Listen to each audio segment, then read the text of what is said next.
Man, it really feels like forever since I sat down and recorded a video. I think the last time that I actually recorded something was on Monday after I got back at the WCQ, and after that I got sick, and you can probably still hear it in my voice. I am a little bit sick, but I just have so many ideas that I just couldn't wait any longer to start posting them, and a lot of fun stuff has happened too. This past week I met some of my biggest inspirations on YouTube, and I even had them sign a Yu-Gi-Oh card. That was really exciting. We also had Super Mario Maker 2 come out, which is really cool. It's sort of been how I've been spending a lot of my time while I've been sick and sniffly and coughing and all those things. But more importantly, a ton of cool stuff in the Yu-Gi-Oh realm has happened. We have a lot of new stuff to talk about. The entire set of Battles of Legend got hosted actually by Konami, which is pretty exciting. But today we're going to talk about just one card in particular. We're going to talk about a new hand trap that was revealed a couple days ago now, and I really want to talk about it because it is a very unique hand trap. Keep in mind before we talk about this card that synchro summoning on your opponent's turn isn't the most popular thing, but it's not the first time this has happened.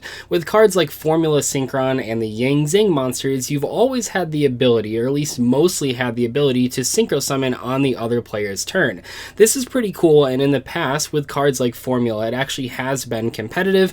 Maybe not the most competitive ways to use the cards I just described, but it definitely came up enough to where it's worth mentioning in this video. This, however, is different because it's in the form of a hand trap, which definitely adds a unique dimension to this ability. Hop-Eared Flying Squad is a new tuner monster that's going to release in Chaos Impact. This is a level 2 monster. It's a tuner, a wind beast, and it has 300 attack and 600 defense. But most importantly, its effect says you can only use its effect once per turn during your opponent's main phase. As a quick effect, you can target one face-up monster you control, special summon this card from your hand, and if you do, immediately after this effect resolves, synchro summon using only this monster and that card. This is a pretty big deal. It's very similar to Formula Synchron and the Yang Zing monsters, but because it's a hand trap, it makes it a lot easier to use in most strategies. A lot of people could summon Formula Synchron back in the day, but you still did have to be playing a pretty dedicated deck to actually summon that thing. You had to have a level 1 tuner, level 1 non-tuner, and then also extra monsters on top of that. And in the case of the Yang Zing monsters, for the most part, you would only play those in a dedicated Yang Zing deck. However, in the case of Hop-Eared Flying Squad, what makes this card interesting in my mind is that you don't actually have to be playing a dedicated synchro summoning deck to play this card. You can just play it as a hand trap, and there are certainly some cool cards that you can summon off of this thing. It's worth mentioning that this card can only summon synchro monsters that only take 2 monsters to summon. I mention this because with this card, a lot of people might think, well, one of the best things to summon is Trishula, Dragon of the Ice Barrier. However, in the case of cards like Trishula and Mistworm, if they require 2 or more non-tuner monsters, this thing actually can't summon them because you can only summon things that require just itself and the monster that you targeted. This is a pretty big deal because Trishula would have been an insanely powerful card to summon off of this new hand trap, but there still are some other options out there. Maybe if we even look further just in design spaces, there are some opportunities for Konami to introduce synchro monsters that are really good to summon on the opponent's main phase. The types of cards that you want to look for when you're thinking of playing this card are cards that have built-in effects either when they're summoned or just when they're on the field during your opponent's turn. For example, the card that I think a lot of people will go to and the card that I went to when I first read this effect was Black Rose Dragon. Black Rose Dragon is a level 7 synchro monster, and it says when this card is synchro summoned, you can destroy all cards on the field.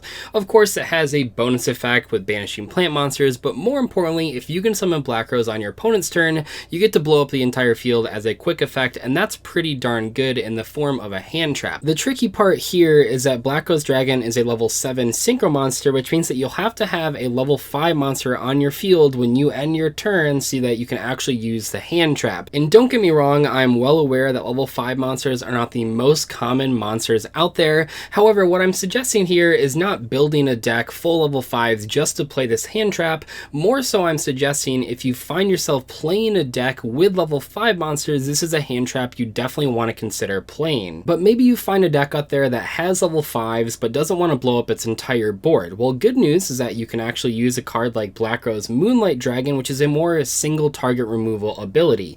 This card says if this card is special summoned or level 5 or higher monsters is special summoned to your opponent's side of the field, target one special summon monster your opponent controls, return that target to the hand. Basically, this means instead of just blowing up the entire board, maybe you have your own cards you want to keep, you can just summon Black Rose Moonlight Dragon to bounce a special summon monster back to your opponent's hand or extra deck. That That seems pretty darn good against a variety of decks that want to consolidate a lot of resources into one big link summon. But let's not just talk about level 7 Synchro monsters, because it's actually a very powerful level 8 Synchro monster that might even be better than those two that I've already mentioned. Borreload Savage Dragon is already making a huge impact on the competitive metagame. We see tons of different decks playing this card, and for a good reason. It has an excellent ability that ties in with decks that already are link summoning and already want to synchro summon. You see, the really cool part about this hand trap is that it actually performs a proper synchro summon, which means it'll trigger Borreload Savage Dragon's summon effect. This lets you equip a link monster and place a counter on your guy, and then also gives you a free card or effect negation. That's a lot of stopping power out of just one hand trap, but once again, it requires you to play level 6 monsters in your deck. I'm still suggesting not building an entire deck centered around drawing this hand trap, but if you're playing level 6 monsters or you're playing level 5 monsters, definitely consider playing this card as an extra form of interruption. What I'm sort of picturing here is a deck that ends on a level 5 or 6 monster that has a built-in negation or disruption effect, so that after you use that effect, if it's a hard once per turn, then you can drop the hand trap and add another form of interruption to your opponent's combos. We can also look towards older level 8 Synchro monsters like Stardust Dragon and Stardust Spark Dragon, which while they don't have the immediate negation effect of Borreload Savage Dragon, they still apply an extra layer of pressure on your opponent.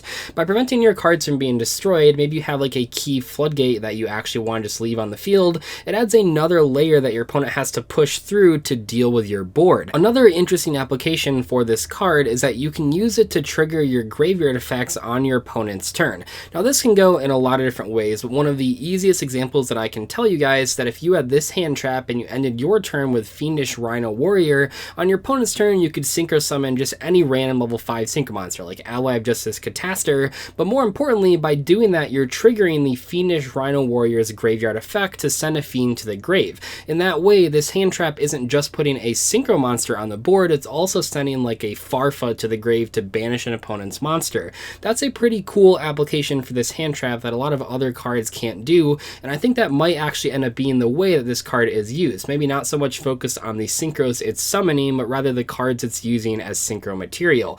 Perhaps the best application would be a situation where you're not only sending a really good card to the grave, but also summoning a really good synchro monster. Perhaps there's a level 6 monster or a level 5 monster that has a graveyard effect. That could give you a ton of advantage and disruptions out of nowhere, and that could be a pretty cool way to use this hand trap in a competitive mindset. It's worth mentioning though that Hotbeard Flying Squad really wants to be played when you're going first, unlike a lot of other hand traps out there. I'm sure I've already gotten a few comments about it, but yes, this card doesn't really accomplish anything when you're going second because you won't actually have a monster on the field, especially considering when you go second and you're playing through your opponent's board, you might not actually be able to get a setup to use this card by the time that your opponent's next turn comes around. And that certainly leaves this card in a tricky position because decks already are in a good spot if they get to go first, and this card isn't really a combo starter, it's more just an extra layer of interruption on your opponent's turn.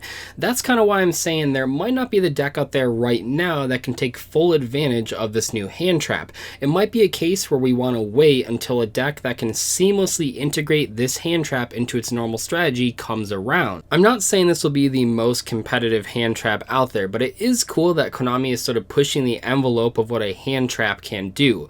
Most of the time right now, hand traps are just cards that negate a 1-for-1 trade with your opponent, so pushing it in a new direction like this card is a really cool thing for Konami to be doing, and I hope to see more of it in the future.